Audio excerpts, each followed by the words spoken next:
Peace and love to the gods and the goddesses. I go by the name Black Poet, act like you know it. I am sitting here again with the cast of Mind and Distortion. And as we've done before, I'm going to have you introduce yourselves. Starting with you, Mr. Azure. I'm James Azure. I'm the writer and director of Mind and Distortion. I also play the role of Stephen Grainer. I am Jerry Miller. I play the part of Dr. Towers. I am Monique, and I play the part of Naomi Wilson. All right, I'm gonna hop right into it with the first thing that's going to come to my mind. Dude. Okay, so I really like all psycho movies. I told you before, I'm a horror buff, but I specifically, I guess the subgenre of that is some lone maniac killer. Like maybe Right. I'm not in love with American Psycho, but I like what Christian Bale is doing. Mm-hmm. Did you see the sequel with Mila Kunis? I did. I did know. A lot of people say it's shit, but Yeah. I liked it. Obviously, you got Norman Bates, but anything like that, I'm trying to think of the ones that I've seen recently that are in that caliber. I'm one of the few people that's not in love with Hannibal Lecter. Right. Yeah. I love everything that Evan Peters does on American Horror Story. I am not gassing you when I say this. Your portrayal of it's Dr. Towers, right? Yep. Is so eerie. Yes, I get a lot of that. It's an odd type of stone cold, soulless, emotionless figure. And Right. I'm buying it. And Yeah. you are in real life way more light than that. You know what I mean? So Hopefully. I guess I'm asking, how did you get into kind of this frame of Right. completely killing what you are to be this psychopathic murderer? Right. I had to get the cadence down first. Yeah. The deadpan speaking and how he carried himself, because I'm very sing-songy. It's not Yes. me. James helped a lot with that. And the blocking too, like the stillness of your hands and everything. Yes. Right. That took a lot. I was, fidgeting Jittery, around. He's like, Oh, yeah. stop. But really, the way I saw it was this guy who couldn't see past what he wanted immediately. And that was the only thing he cared about. This one thing person at a time, which his relationship, this girl was in his way. And it was difficult at first. I had people come up to me at the premiere and say I freaked them out. Yeah. And there was like, you were too good, and I'm like, it's a compliment, I guess, but they were genuinely a little worried. I don't know. I guess there's a certain part of me, like when I'm angry, that I kind of channeled for the way he carried himself. Not angry like upset, but more like vindictive. Mm-hmm. Right. And that's kind of how I carried it. I'm thinking something I can't remember. Are we giving spoilers here, or are we Yes. keeping? Great. Okay. So that goes back to you when I was talking about storytelling off camera. I was saying the elements of the story, how it builds on itself, is done really well. Thank you. Because it's about 48 minutes, maybe an hour. About an hour. So when you're writing this and you kind of need, I guess, a catalyst for the climax, as I'm looking at it, was it necessary for her daughter to be bodied for their relationship to work? You get what I'm saying? I know you have to have that happen for the plot, but it just seems like this one dinner, she's being a bratty teen, and his first thought is, I'm just gonna kill her. Fuck it. We're not gonna do it. Well, it's either a lifetime of dealing with her brattiness or just get it out of the way. I feel the That's kind of went frequency. through my head. when I was writing it. Yeah. I guess, I don't know, I looked at it as also, number one, he wants to see if the medicine is working, Right. So that's my first test, is get rid of her because she doesn't like me, and eventually the mother is going to leave me alone to appease the daughter, and I want the girl. Right. He didn't care about the daughter because he's a psychopath. Right. So Yeah. just she didn't matter. It's like because you are programming him to kill kids anyway. So I mean, when I read it, it was like, oh, okay. I just read it as okay. Let's see if this is really working, and we're gonna start with this particular kid that's happens Not only to be. that, before we it get makes into that, 'cause I her just- more fall into him. Right. More, yeah, that it's- To tragedy. defend, like, Well, she obviously, when it first happened, had no idea that he was behind Right. The atrocity of her daughter that's being what I was murdered. gonna say. Like, So before we it's get like, right into oh, you that, know, she. there are certain okay. people who have not seen the first interview, have not seen the movie. Right. Can you give a synopsis? Obviously, right, of of what course. it is. We're talking about it like the whole world Okay. already knows what we're talking about, Right. and then we can get into the details. Sure. So, Mind and Distortion is about a psychopathic protagonist whose father was involved with MK Ultra way back in the 50s. Antagonist, anti-hero. He's an antagonist. He's Oh, the yeah. evil man. He's an Okay. antagonist, right? Okay. Okay. The Yeah. main character is the antagonist. Usually, the main character is the protagonist. Yes, But, the, yeah. the main character is the antagonist in this film, and he's completely psychopathic. His father was involved with MK Ultra back in the 50s, and this takes place in modern day Detroit. And the whole movie is about him, and the main character's name is Dr. Towers. It's about this experiment that he wants to see through, this medicine that he's conducted called binaural. And when you take this drug, you hallucinate, have vivid dreams, nightmares, and you turn into a serial killer when you take it. So he decides to test that drug out on a patient of his, me, whose girlfriend recently passed away in a tragic car accident. And he uses that to, well, I should say at the same time, the B plot of it is that he's dating a woman in Detroit who has a daughter, and he wants to be with the daughter. Well, no, I'm sorry. He wants to be with Naomi, the woman he's dating, and he knows that the daughter would make it difficult, and that the daughter would influence Naomi not to be with him. So he sees a very happy coincidence emerging from that. That's the main.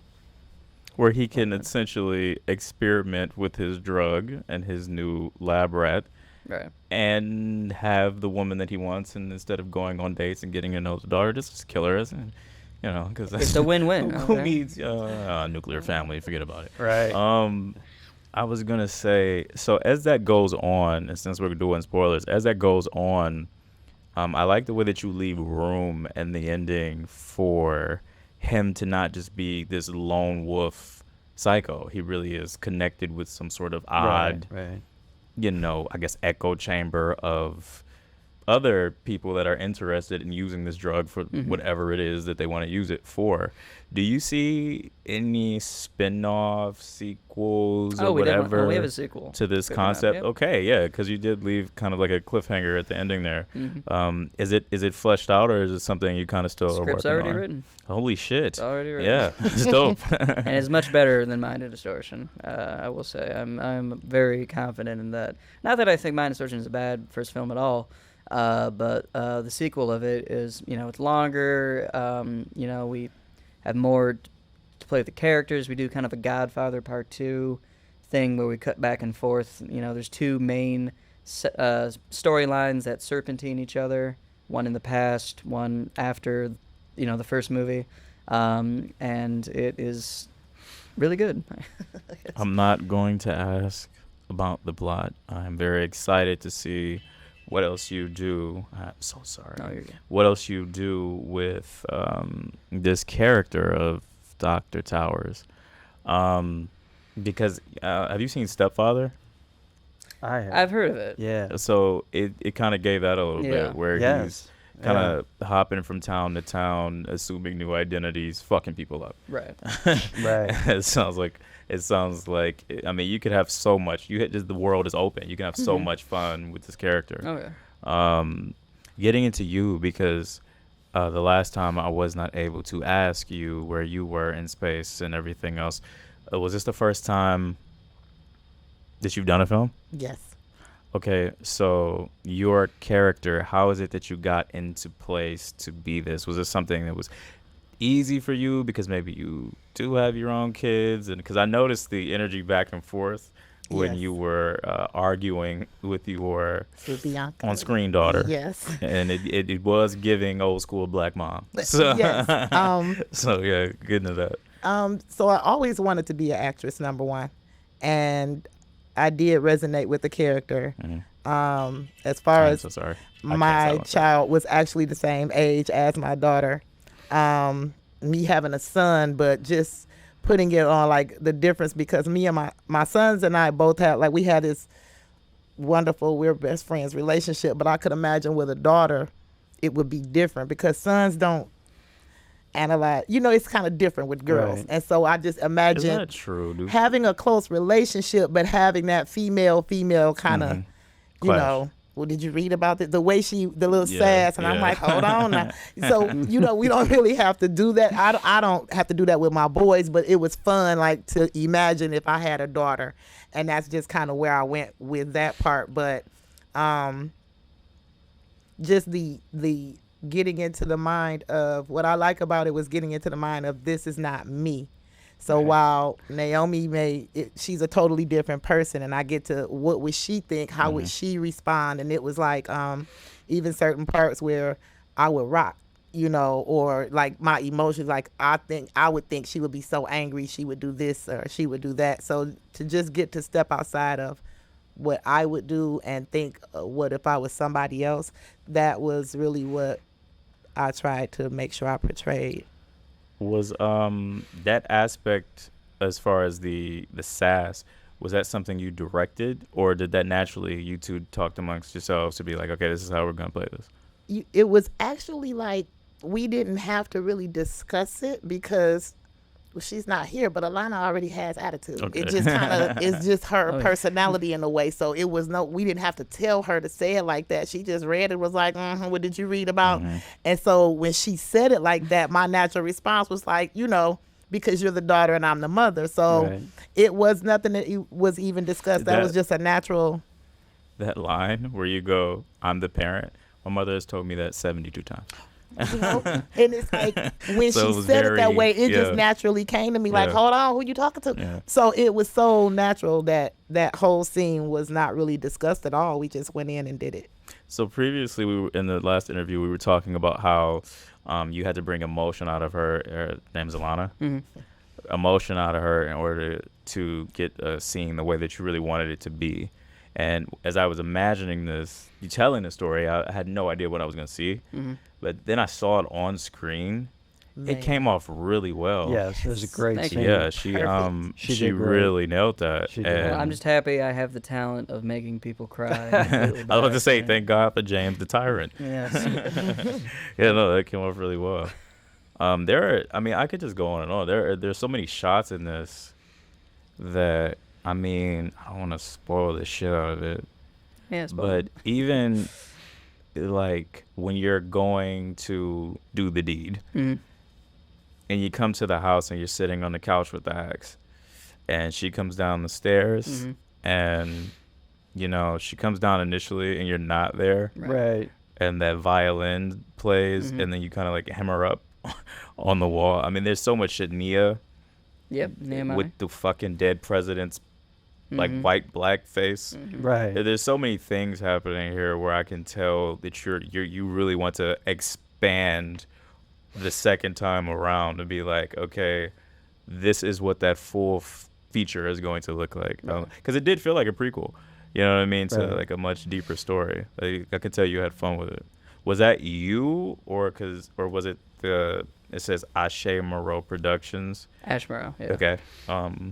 Is that you, or did y'all combine on that aspect? I don't know if that word is cinematography or whatever. No, I am proud to be full of myself when I say most of those shots. Now, Ash was really great when it came to like, no, let's do a lighting thing like here, let's do this, that. Like, he's really great when when we get like on the set for some last minute, changes or ideas, like we're filming, something's not working. Oh, let's do this angle, let's do that. Ash is terrific with that. He's done a lot of music videos before, and he's the best. No, the scene with Nia is one of my favorites when she's standing there, because the only light source in that entire scene is the fireplace. So we kind of have like a Apocalypse Now kind of vibe going with. Never seen it. Okay, you have to see that. I hear about it a lot. Watch Apocalypse Now. Everyone out did there. a lot of shadow work. Yeah, they do a lot of shadow work in Yeah. that. So yeah, but no, Ash definitely contribute a lot to the on the scene changes for lighting and. James definitely had a vision of how he wanted it to go, and Ash let him do it and just made suggestions on the best way to get there. So they Mhm. worked very well together. Is there? I'm talking about me and what I liked and what I saw. Is there a favorite scene that any of you guys have? Oh yeah. Yes, one of my favorite scenes, and I'll tell a quick story about it. One of my favorite scenes, probably my favorite, is probably the ending. Just that shot of her That is a great shot. sitting there balled up Yeah. and Inside her own mind. Right, exactly. You hear his echoey voice, and she's her consciousness is trapped in there. Right, she's lobotomized, and because we originally, the script had it where it was going to end with just her in the basement, and him saying, you wouldn't mind what I've done to you at all, and then like the end. But we were trying Kinda to like get the as much previous guy that was extra rocking. time as Yes. possible. Yeah. Yes. That's a way better ending. Yeah. Yeah, I'm glad we went with that ending. And that was so hard to film, and Monique will definitely tell you why. She did not want to do that scene. Let's it get was into that. For many reasons. But when you don't tell an actor that you're doing a nude scene, it's like, hey, let's do a nude scene. It's like, whoa, what? And I had to tell her over and over again. I'm like, no, don't worry. This is going to be tasteful. It's not going to be, ratchet or, perverted. It's going to be this whole thing. And she called me like 5 times that day. Like, James, I'm not doing this. I've done so much for you already in this movie. I'm not doing this. I'm putting my foot down. Okay. And I said, Mo, we're shooting at this place for free. All right, the guy, and again, thank God for Ash. The guy, and we filmed that over at the compound. I don't know if you. I know exactly what it is. That's where we filmed. Rest that in scene. peace to Gator or the Yes. lizard. That is where we filmed. We filmed that at the compound, and it was in January, and it was so cold in there, and it was all cement floor. So we had a space heater to try and warm it up for her because she was bare naked on the ground for that. So she was a real trooper. But I said, we got this place for free. Ash's friend from the compound is letting us film here for free, right? If it doesn't look good, we won't use it. Let's just, we're playing with house money. Why not? So if that's not a great lesson for everyone out there, if you have the ability to do it and not use it if it doesn't look good, do it, How did you? So I got it from his perspective, but for you, when you got that news that was the way that the scene's gonna go, to break it down, basically, Dr. Towers, who's madly in love with your character, you find out that he's a psychopath, and you try to run away from him, and he ends up setting up a place. Shout out to the Jazzar. Jazar. Yeah. She comes, pulls up, kidnaps you, sends you to him, and essentially lobotomizes you. Because why not? And exactly. And now you're Average stuck. day in Detroit. I've killed Right. a kid. That didn't work. You're stuck in your own consciousness.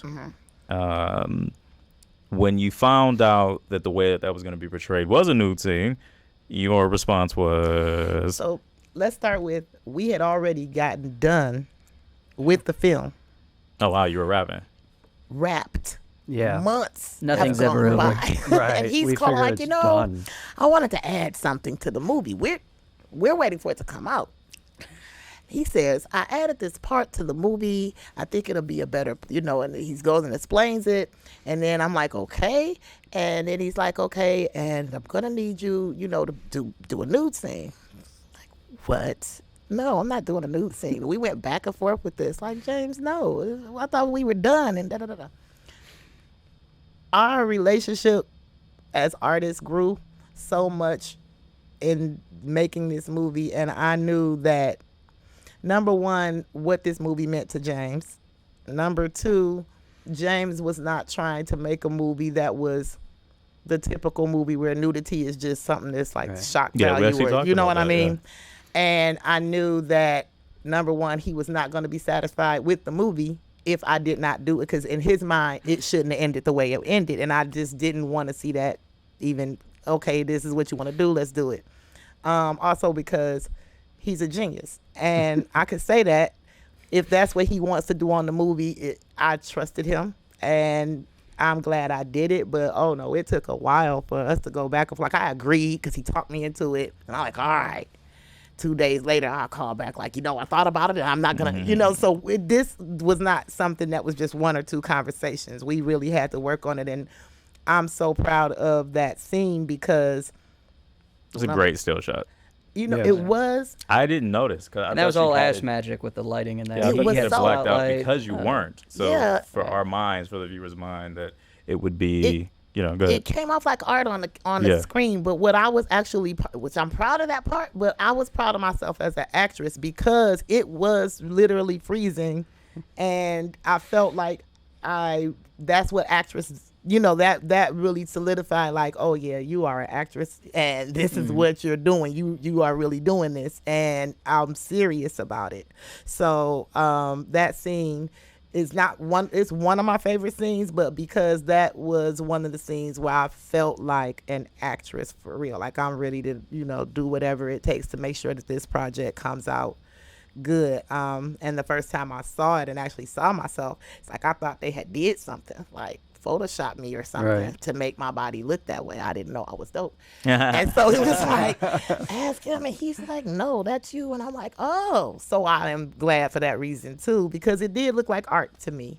It looked tasteful. It wasn't something like, I knew my sons would see it, and I didn't want them to have to turn away, and they didn't. It was something that my mom could see and stuff. So again, I'm proud of that scene though. We were talking about the favorite scenes. I guess there's 2 questions, kind of. Your favorite scenes that you shot, yes, and then your favorite scenes that you watched, yes, coming back. Those are 2 different questions, so I kind of want to get both. We'll first go with the favorite scene that you shot. Favorite scene that I shot. It's weird because you're the director and you were in it, so. Right. Probably shot, I would say, would still be the one, the very ending scene, just because of the everything that went into that, the whole process, but the lighting of it, the whole atmosphere of it, I just love how that was shot, and it was very simple too, a lot of the shots in the movie aren't too complicated, there's not a lot of crazy stuff going on. It's just, it lets, I wanted to let the story breathe, with the scenes. I didn't want it to oversaturate the film with, crazy, shots. So, yeah. That one was the favorite one I shot. Watching it back. Watching it back, my favorite scene? Probably the Carl Tower scene. That was the black and white one from the 50s, with the whole, Those Virginia flashbacks, Reynolds, let me, ask you a few It questions. was really dope. That one, yeah. That came out And that was well. all based, and I got all that, that scene in particular, how we shot it, and the vibe of it, the eerie black and whiteness of it, the whole, brain stimulation, electrical stimulation, altering the brain. That all came from a documentary. That was the main research fountain for me for this movie, called The Minds of Men by TruthStream, like 4 hours long of A lot of info. MK Ultra, details, and they list all their sources, not just a conspiracy We were theorist. talking about that before. What is that on? It's on YouTube. Yeah. Yeah, you can get that on YouTube, BitChute, just about anywhere. Aaron and You can Melissa get that. Dykes, TruthStream, thank you so much for that amazing piece of Bro, there's documentary. like 17 of those. Like Operation Butterfly, Operation Monarch, Operation, like it's like 85 it's like 85 different cases of these people blatantly Right. fucking citizens with either experiments or like what they call covert operations and just madness, just absolute and complete madness. And then when we tell people about it, they go, "Oh, you're a conspiracy theorist." No. Well, this one, again, I don't care who you talk to, right? This one is not is literally by definition, not a conspiracy. Yeah. Because there was court cases that went along with this, right? There's just beyond documents. Like I said, this documentary, Minds of Men by TruthStream, lists all their sources that they used. If you want to, really dig deep, which I recommend everybody should, try to find the sources of their information. So, yeah, There's parodies of it now, to the point where they're almost playing in plain sight, like the opening of Pineapple Express, where the guys in the dungeon smoking weed and they're trying to say what are the effects of this drug on people. But like, yeah, man, it goes into like how they use LSD and all these crazy things to see if they can not create a super soldier, but like the movie is basically describing a mind controlled agent. I mean, you really touch on some heavy shit in a way that's entertainment, but the shit is not a game. No. Like this is really the experiments that are going on, and I love that you picked Detroit for it in the ghettos. Well, that going back to Minds of Men, Yeah, right? that TruthStream, was they talked a great deal about the riots in '67, which is a big part of the sequel.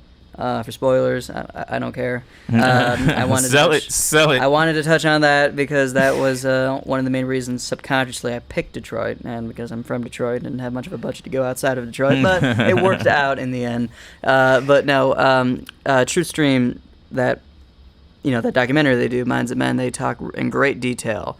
And shout out to Dr. Peter Bregging, who is a real doctor, who's one of the only doctors from the 60s to speak out against the psychiatric community because they were pushing, Just say that on the mic. Say that one more time. Sorry. I want to make sure you get that. Shout out to Dr. Peter Bregging. He was on that documentary, and he was a real doctor from the 60s, and he knew a bunch of doctors who were involved with MK Ultra and really, shady shit.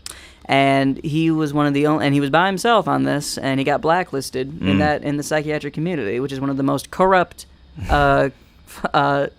enterprises of all time, and has only gotten worse when it comes to, because they got to make their money. Big pharma, Right, baby. big pharma. pharma. It's so horrible. And back then, he was saying that problems that are environmental in their origins, meaning like domestic The conditions, abuse, the poverty in the cities, fights between husbands and wives. All of these problems are environmental, and these doctors in the psychiatric community were trying to push medicine on them to correct those problems, which is just evil. And with it's adverse insane. side effects. And he brought up Peter Bregging, specifically Detroit, and he specifically brought up the riots that were happening in '67 because of the conditions of of the black community in Detroit in '67, right? It's all those riots were about, and these doctors were trying to say that the riot leaders, especially the ghetto riot leaders, that there was something abnormal with their brain. Because the majority of the black people weren't rioting, or at least they weren't ready they to didn't have violence. balls. Exactly.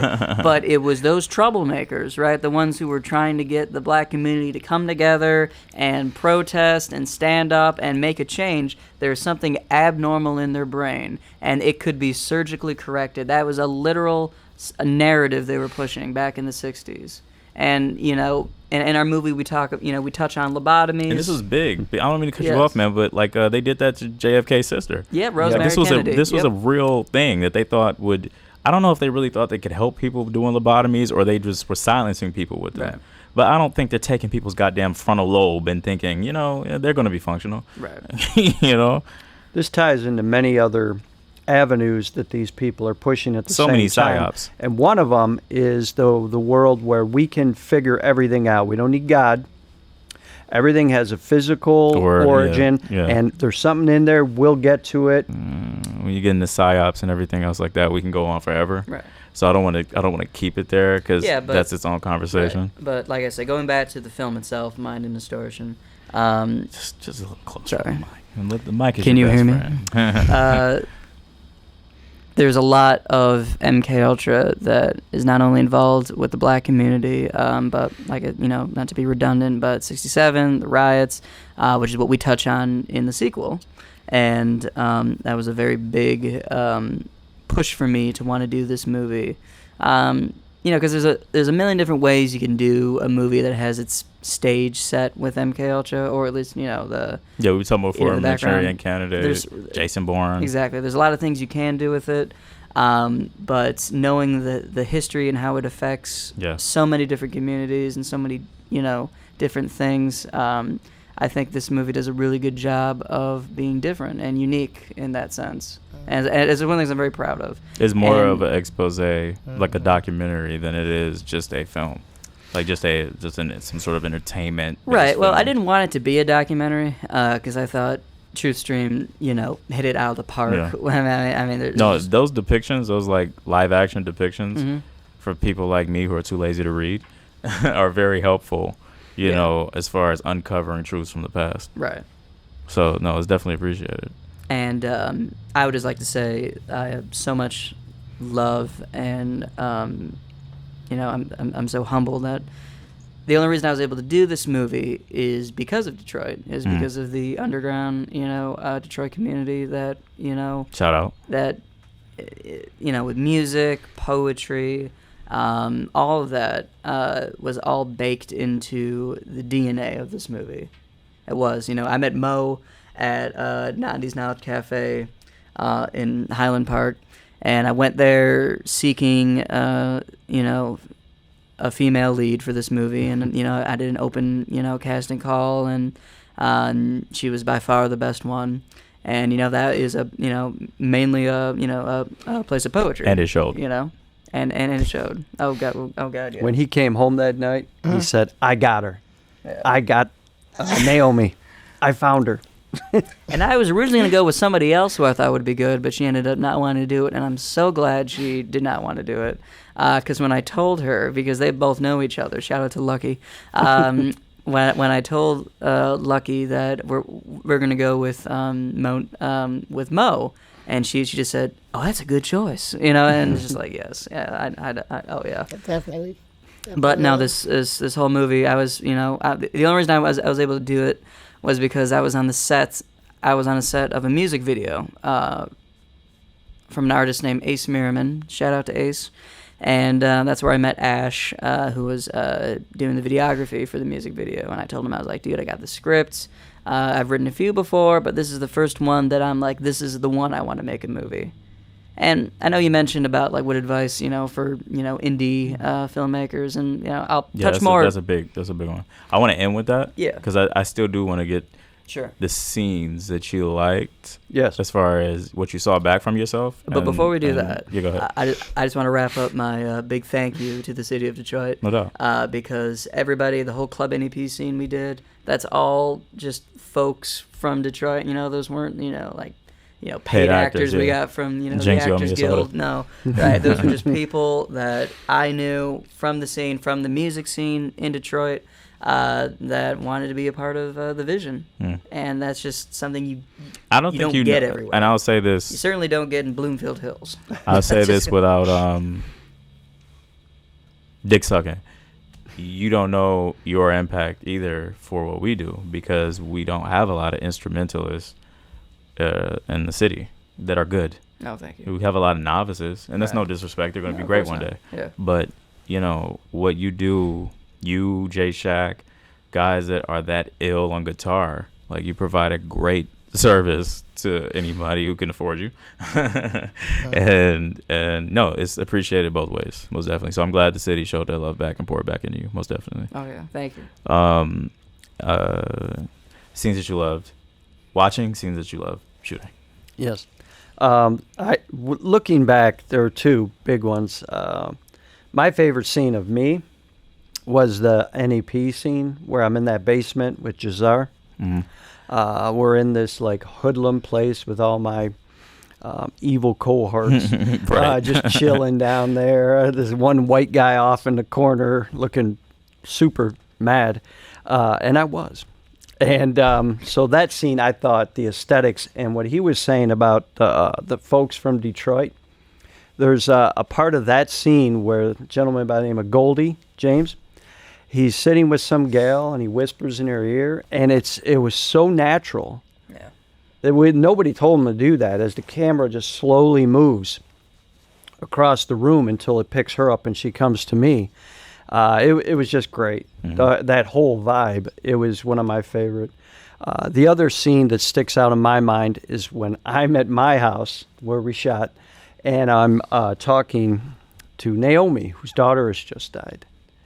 And she killed that scene. Oh, yeah. I'm in that scene with her. Yeah. She's across from me, and I'm like, oh, my God. All those therapy shots are amazing. It was so good. Back and forth, yeah. I'm like, wow. And she crying. You know, the emotion was so real, and I'm across from her. You know, I'm the bad guy. He knows it. It was Yeah, just you were really a wicked impressive. dude, man. A wicked dude. For that, same thing I want to ask you, is that one of yours, or is it something else? Watching. My favorite scene watching is actually when Alana cries, because Yeah, I that's a know great what scene. went in it, and I know like I said, she was crying in the bathroom, and that particular day she had some family that came to watch us to shoot her mom and aunts, and Who were you know, looking to so beat me up because I made her cry. they were in the bathroom with her, like trying to get her to stop crying. Right. And an actress, you know, I'm looking and I go in the bathroom and they're like, no, don't cry. I was like, no, be quiet. Don't tell her that. I'm like, no, keep crying because your character is crying and you can't cry. That's the problem. Use that. And I told her I'm like, back off, let her do this. And she took that and brought it in. And what was captured on the camera, watching that and the way the tear fell, and it was so perfect. Yeah. That watching that was like my favorite part, like one of my favorite scenes. I don't want to interject hard, but like there's that method acting. To me, I think that's how they all do it. I don't think there's too many people who can just go on cue. They have to draw from somewhere or Correct. go through something. There's a soap, I Have a Black Mother, called General Hospital, where there's a scene with Brenda and Sonny where they're breaking up and she has to cry in it. I forgot the actress, Vanessa something. And Maurice Bernard. You yes. know, that was my favorite Okay. couple, so I know. Yeah, okay. Shout out to you. This scene where she's wearing a wire and informs on him. Mm-hmm. And She didn't want to wear it. Yeah, and she has to cry because he finds out about it. They say when they cut, she couldn't actually stop. You know what I mean? Because she really had to. Whatever she conjured up in order to get that Right. done was real.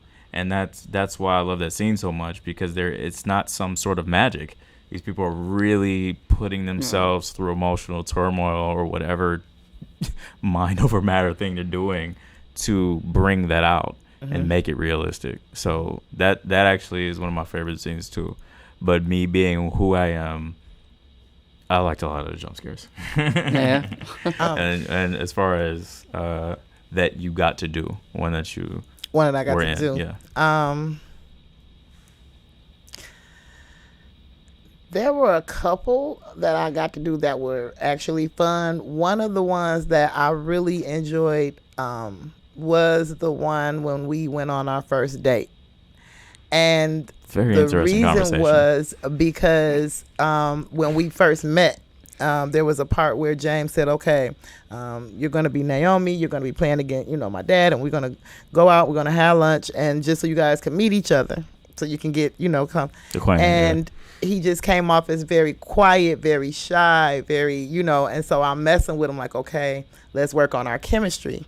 And I'm like, okay, I'm going to flirt with you and I'm going to touch your hand. And I remember like when we first started and he just was like really like nervous. So doing the scene with him and seeing how comfortable he had gotten, it was kind of funny at first because it was just like, I'm going to stare at you and I'm going to, and he was sitting there looking like, don't do that. No. You have a girl or something that would have been jealous? No, it was He's just just a shy. That's yeah. just, yeah, it was strange and so, for me. It was He so. needed someone to break him out of his shell. I actually needed really to know sweet. her a little more, and that Yeah. really made all the difference. Yeah.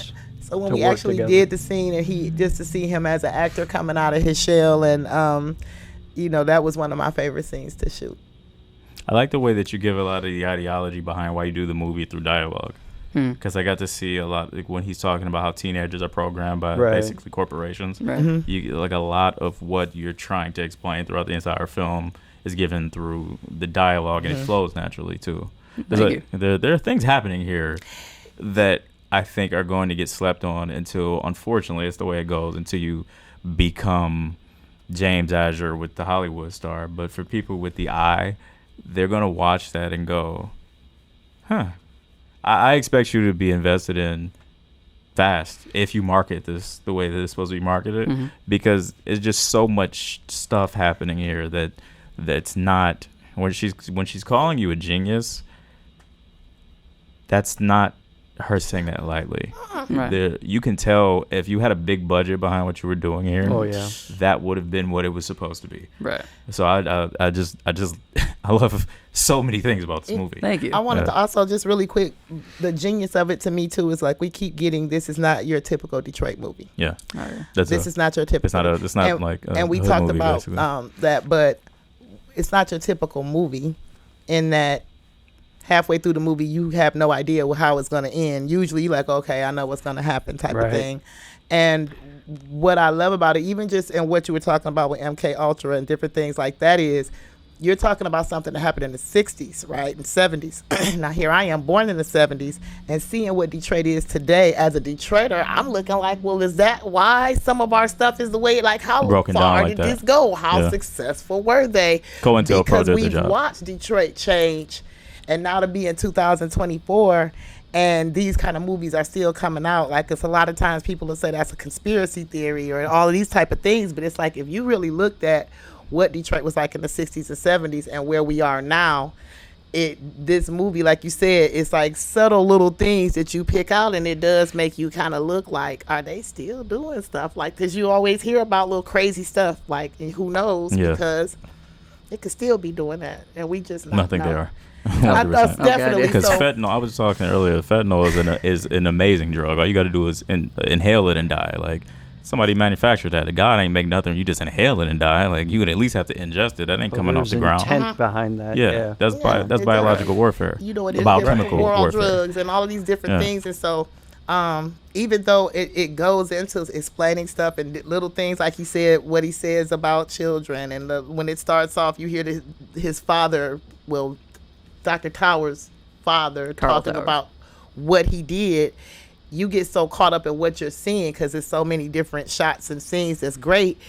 By the time you probably got to sit there and take it in a little bit about what actually was going on, it's like, oh, this was real, you know? So Yeah. I think it's not your And typical movie. on the second watch, you get that. You get Right, that a because lot. you're so into the horror film part of it, and Right. the love story and all that. Yeah. It's like it take you can a start little to get the while to be game, like, yeah. wait a minute. Yeah, so that's why I said it's just not just your typical Detroit movie. It's not a typical movie in general. in general. Yeah. I want to get into any advice you have, because this is your first film, right?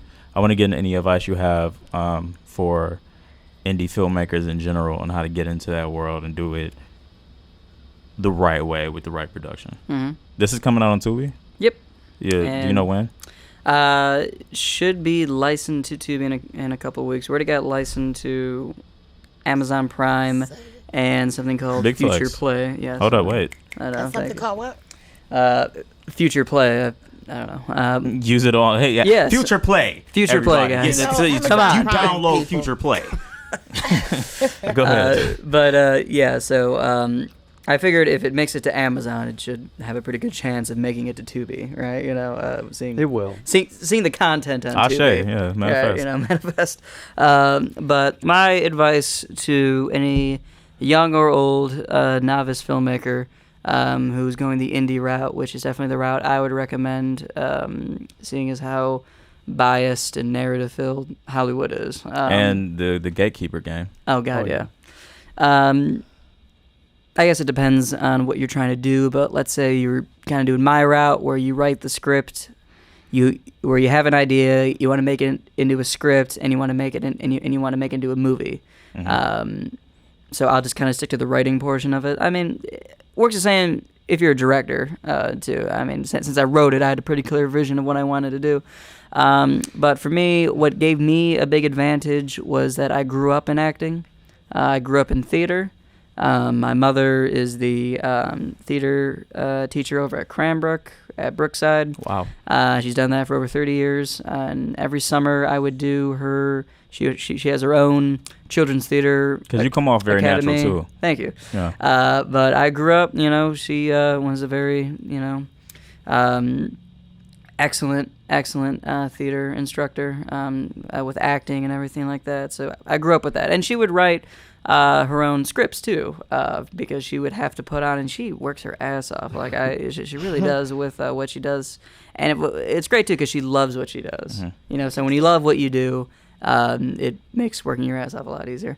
But she writes scripts every year for 5 grades, 1 through 5, and and every summer she does her own musical where she buys the rights to, whether it's Sound of Music or Annie or Wizard of Oz. Buys the rights. Yeah, so she buys the rights. So her company, the Children's Theater Academy, buys the rights Okay. to. Because that's an important part. Don't get sued. Well, I guess really what she does, she rents the rights. 'Cause Correct. It's more of, it's like a for a 4-week camp. period of time. But she always does a terrific job, and I would always do that. And when I got older, I would, when I became a teenager, I would work for her as a counselor, as a camp counselor at this theater camp. And when you do that, Jason Voorhees. yes, and when I was doing that, you see the whole operation that goes on backstage, right? The makeup people getting the actors to go out when they're supposed to, knowing their cues, the blocking. I see stuff on Instagram of people who are in, Detroit Tubi movies, like try to brag and say, like, fun fact, I've never, rehearsed this at all. And it's like that's not a brag, It's that there's so much, Yeah, right? I feel the same. I'm sorry. I feel the same way with hip hop when they say I freestyled the song. It sounds like it. Right, exactly. Yeah, good. Now, there's so much work that has to go into a product that you want to be good. And like I said, for me, I was lucky because I had such, immense background in acting and theater. But I was inspired by the Rocky story to do this Wow, movie. yeah, Sly does have an incredible story. He, saw the Chuck Wepner and Muhammad Ali fight in 1975. He spent his last $5 on a beer in Philadelphia. Saw it on the TV in the bar and wrote a story surrounding that. That was inspired by that fight, because that fight was Chuck Wepner went 15 rounds with Muhammad Ali, which is the most, like, he's the best one of the better started from the bottom stories. yeah. You love to hear the underdog story. You can feel it Right. when you watch those movies. So I'm like, if Hold Sly on, wait a can second, do go that, ahead. I just wanted to interrupt because we were getting off the subject. His mother actually is the woman that said, "I love babies," and then yeah, it she changed plays to- Virginia Reynolds. That is in the his movie. mom, okay. so he Well, was that's giving her something such to love. say, I wanted to okay. make sure we pointed out Should throw that out. she Good is idea. actually in I'm the over movie here as looking well. at it. Both I'll of put his that- parents I'll put that in were there. in the movie, so I just wanted to point that out. Now And, let's go and back I to have your to Rocky wrap story. soon, so I want to make sure that I get this. What is your inspiration as an artist? Go ahead. All right, I was going to wrap up my advice Yeah. for filmmakers. I went on a whole rant about my Yeah. background. Sorry about that. No, my advice would be don't try to make a movie out of the first script you write. So this wasn't the first script I wrote. I wrote a few more, before that were mediocre. But write. Very honest with yourself as an artist. Well, I mean, it's true. That's how you refine. Yeah. Well, because you want the experience of writing, and then you will eventually find a story, if you're a writer, that you are like, I have to make a movie out of this. And MK Ultra was a thing for me that woke me up from just kind of following the standard mainstream, political consciousness that Yeah. so many Americans do, right? Watching the debates and being this side or that side, not kind of seeing the bigger picture. And MK Ultra was what woke me up from that, seeing that as I'm like, okay, if a government can do this to people, these experimentations and all this horrible stuff, it's like, why would they not be doing that now, right? If they did that back then, right, what does that say about them now and the trajectory? I know that's a whole thing we can get into. There's so many things I want to but- say. We have to come back when you're not on your press run and have a conversation about that, because Oh, for sure. I want to open that up and just For sure. chill with it. But like Yeah. I said, I found something that touched me, that wanted me, like, this is something that I feel inspired to do. And for a filmmaker or somebody who wants to write a story and make it, the cliche is to go out and travel. I 100% condone that and recommend that. Had I not gone to Detroit and started a whole new life, because I was 17 at Cranbrook who had absolutely no friends in this rich school, and I felt so alone, and I was such a crybaby, that nobody liked me. I just saw the soul in your eyes when you said that. I Yes, could see it. I know. It's I don't know if you could see it, but James I had to tap here into that for my teared movie. up a little bit. Yeah. Yeah, go ahead. But when I went to Detroit, I was so accepted because they looked at me not because of the clique or how good I was at school or the clothes I wore. They looked at me for like, okay, what do you bring art-wise? That and you're raw. You're very honest. You're very transparent. Oh yeah. That you can't survive here if you're not real. Correct. Yeah. Oh god, yeah. And that's something. You seem like you want to say something. Because, well, as one of the ones who accepted him in the community, I think one of the things that, and we've kind of talked about this a little bit, is that he doesn't pretend to be what he's not. Yeah. Like, I'm a white boy. I'm the only white boy in here, and I'm still wearing my cowboy boots. I'm not going. Yeah. So, one of the things he does when he gets up is he says, "What up, though?" And we all just, laugh because it's, not him. And I love that about him because a lot of times, not to be funny, but when white people come into the community, they start trying to talk like us. And he never does that, and we love him as him. And I think a lot to of people grow don't up with understand that. being at a school where people was not his friend, it's yeah, because you never fit in with them. You know what I'm saying? But it was never you. You're perfectly fine. And I think, it was just good to see him learn that, and maybe it took a whole nother community that didn't look like him to see the value and what made him great. Yeah. So I'm glad he just stayed James and didn't try to be what he thought we wanted to see. So he's still James. Reminds me of the song Royals. He ain't run out and get no J's or try to, it's we gonna wear these cowboy boots and that's we what call we them gonna do. wiggers, essentially. Right. And Yeah, I that didn't wanna we be love that. that about him. And I want to get into that answer to kind of my mistake, just what formed who you are as an artist. Mm-hmm. Yeah. And the part about you had an in-house team when you did this, and that's imperative because you don't want to get taxed if you're creative. You don't want to get taxed doing what you love. Building an in-house team, they've done it here. Building an in-house team covers so many bases. Mm-hmm. I mean, and what you guys are able to do with the budget you were able to cultivate or create, I'm just really excited to see where you're going. Thank to you. go with it. Yeah, and again, shout out to Ash. He was a young, hungry man. And by hungry, I mean he was hungry to do not only a movie, but he wanted to do something that was different, and he was really, he was enticed by the script that I sent him. And going back to advice that I would give, to an indie filmmaker, find people on your team, don't make it you don't need a super large crew to do what you want. Facts. I mean, know your limitations, don't make a movie, your first movie as an indie filmmaker with helicopters blowing up and shit like that.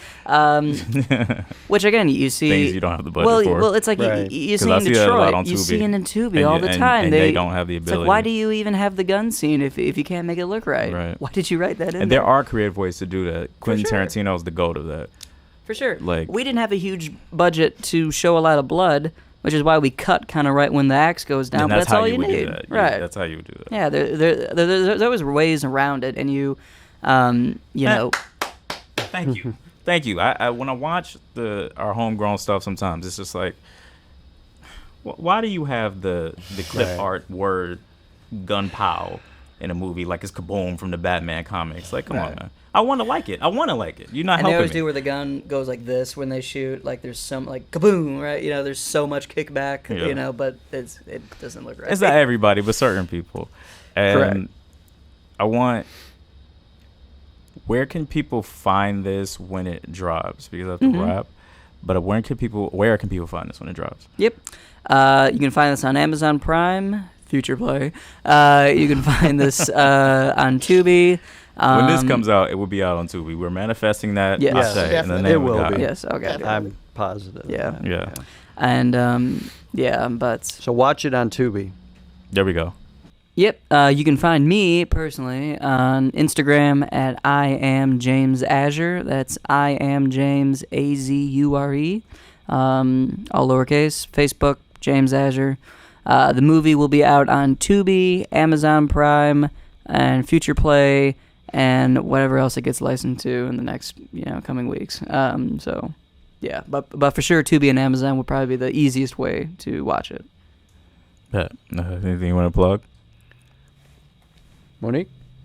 I was just going to say that the movie's an hour long, and the movie moves really well. Everyone that watches it is like, there's got to be more. So I think that people are really going to be drawn to that element of it and watch it a bunch of times because there's a lot going on. I would love to be an extra or something. Oh, no, for sure. Yeah, I'm going to throw myself out gotcha. there really quick. Okay, go ahead. I just wanted to say, well, I have an artist page, but I'm not really up on it yet. So we do have a Mind and Distortion Facebook page that I do run, and I will be putting like different stuff on there so people can keep up with what's going on.